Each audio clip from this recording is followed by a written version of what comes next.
Hello అండి, నమస్తే. Welcome back to our channel. నేను మీ సౌజన్య.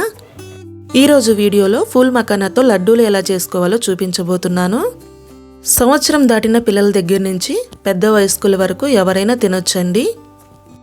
ఈ లడ్డూని రోజు ఒకటి తినటం వలన ఎన్నో ఆరోగ్య ప్రయోజనాలున్నాయి. ఎన్నో ఆరోగ్య ప్రయోజనాలున్న ఈ లడ్డూలను మీరు కూడా ప్రిపేర్ చేసుకోవాలి అనుకుంటే వీడియోని ఎక్కడా స్కిప్ చేయకుండా ఫుల్గా చూసేయండి. ఫస్ట్ టైం ఎవరైనా మన ఛానల్ని చూస్తున్నట్లయితే సబ్స్క్రైబ్ చేసుకోండి. ఆలస్యం లేకుండా ప్రాసెస్ అయితే చూసేయండి. దానికోసం స్టవ్ వెలిగించుకొని స్టవ్ పైన కడాయి పెట్టుకోవాలి. ఇక్కడ నేను ఒక పెద్ద కప్పుడు ఫూల్ మకానా తీసుకుంటున్నానండి. ఇవి మార్కెట్లో మీకు ఎక్కడైనా చాలా ఈజీగానే దొరుకుతాయి. ఇవి ప్రైస్ కూడా చాలా తక్కువే ఉంటుందండి. స్టవ్ని సిమ్లో పెట్టుకొని అవి మనకి కొంచెం కలర్ మారి క్రిస్పీగా వచ్చేంత వరకు కూడా వేయించుకోవాలి. ఈ మకానాలో ప్రోటీన్లు, ఫైబర్, ఐరన్ వాటితో పాటు జింకు శాతం కూడా ఎక్కువగా ఉంటుందండి. వీటిని రోజు మన ఆహారంలో తీసుకోవడం వలన గుండె పనితీరును మెరుగుపరుస్తాయి. అదేవిధంగా ఎముకలను దృఢంగా చేస్తాయి. బరువు తగ్గించడంలో కూడా చాలా చక్కగా హెల్ప్ చేస్తాయండి ఇవి.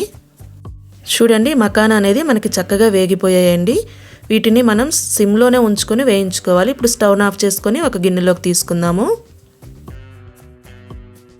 మరలా అదే కడాయిలో ఒక చిన్న కప్పుడు తెల్ల నువ్వులు తీసుకుంటున్నాను. మీకు తెల్ల నువ్వులు అందుబాటులో లేకపోతే నల్ల నువ్వులైనా వాడుకోవచ్చండి. స్టవ్ని సిమ్లోనే ఉంచి వేయించుకోవాలి. ఇవి చాలా త్వరగా వేగిపోతాయండి. సిమ్లో ఉంచుకొని మాడిపోకుండా జాగ్రత్తగా వేయించుకోవాలి. నువ్వుల్లో మాంసకృతులు, ఐరన్, మెగ్నీషియం చాలా పుష్కలంగా ఉంటాయి. రక్తహీనతతో బాధపడే వాళ్ళు రోజు 2 స్పూన్లు తింటే చాలండి. అదేవిధంగా ఎముక బలానికి చాలా బాగా హెల్ప్ చేస్తాయి.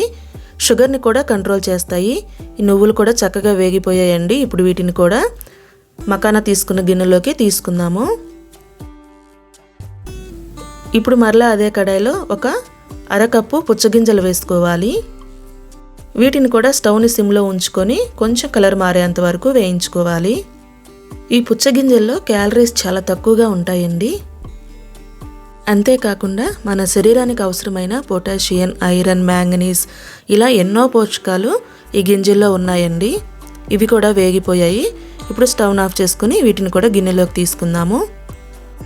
మరలా అదే కడాయిలో ఒక హాఫ్ కప్పు ఇలా ముక్కలుగా కట్ చేసుకున్న బాదం పప్పు కూడా వేసుకోవాలి. వీటిని కూడా సిమ్లో ఉంచుకొని చక్కగా వేయించుకోవాలి. ఇలా ముక్కలుగా కట్ చేయడం వలన లోపల వరకు ఈవెన్గా వేగుతాయి. బాదం పప్పులో ఈ విటమిన్ ఎక్కువగా ఉండడం వల్ల మన హెయిర్ గ్రోత్కి చాలా హెల్ప్ చేస్తాయండి. ఇవి కూడా వేగిపోయాయి. ఇప్పుడు స్టవ్ ఆఫ్ చేసుకుని వీటిని కూడా గిన్నెలోకి తీసుకుందాము. ఇప్పుడు ఇవన్నీ కూడా మనకి పూర్తిగా చల్లారాలి. లేదంటే మిక్సీ పట్టుకునేటప్పుడు మిక్సీ త్వరగా హీట్ అయిపోయి మిక్సీ పాడయ్యే ఛాన్సెస్ ఎక్కువగా ఉంటాయి. చూడండి, ఇవి పూర్తిగా చల్లారిపోయాయి. ఇప్పుడు వీటిని మిక్సీ పట్టుకోవాలి. దానికోసం ఒక పెద్ద మిక్సీ జార్ తీసుకోండి. అందులో వేయించుకున్న మకానా అన్ని గింజలు కూడా వేసుకోవాలి. ఇప్పుడు మూత పెట్టుకొని పల్స్ మోడ్లో ఒక 4-5 సార్లు ముందుకి వెనక్కి తిప్పారు అంటే మనకి ఇవి చక్కగా గ్రైండ్ అవుతాయండి. మరీ మెత్తగా కాకుండా అలాగని మరీ పలుకులుగా కాకుండా కొంచెం బరకగా వేసుకుంటే సరిపోతుంది. చూడండి, ఇలా కొంచెం బరకగా వేసుకుంటే సరిపోతుంది. ఇప్పుడు ఒక మిక్సింగ్ బౌల్ తీసుకొని ఇదంతా కూడా మిక్సింగ్ బౌల్లోకి వేసేసుకోండి. ఇప్పుడు బెల్లం మిక్సీ పట్టుకోవడం కోసం మిక్సింగ్ బౌల్లో వేసుకున్న పిండిలో నుంచి 1 కప్పు పిండి సపరేట్గా తీసుకోవాలి. ఇప్పుడు మరలా మిక్సీ జార్ తీసుకొని 1 కప్పు పిండి సపరేట్గా తీసాం కదండి, ఆ పిండిని అంతా వేసుకోవాలి. అదేవిధంగా ఇక్కడ నేను తీసుకున్న క్వాంటిటీకి 1.5 కప్పు వరకు బెల్లం పట్టిందండి.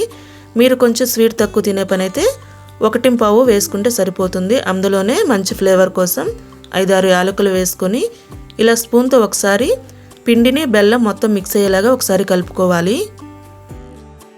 ఒకసారి బాగా కలిపిన తర్వాత ఇప్పుడు మూత పెట్టి మరలా పల్స్ మోడ్లో ముందుకి వెనక్కి 2-3 సార్లు తిప్పారంటే బెల్లం కూడా మనకి చక్కగా మెదిగిపోతుంది. చూడండి, బెల్లం అంతా కూడా చాలా చక్కగా మెదిగిపోయింది. ఇప్పుడు దీన్ని కూడా మిక్సింగ్ బౌల్లో వేసుకోండి. ఇప్పుడు ఇదంతా కూడా చేత్తో ఇలా మొత్తం కలిసేలాగా ఒకసారి బాగా కలుపుకోవాలి కిందకి పైకి.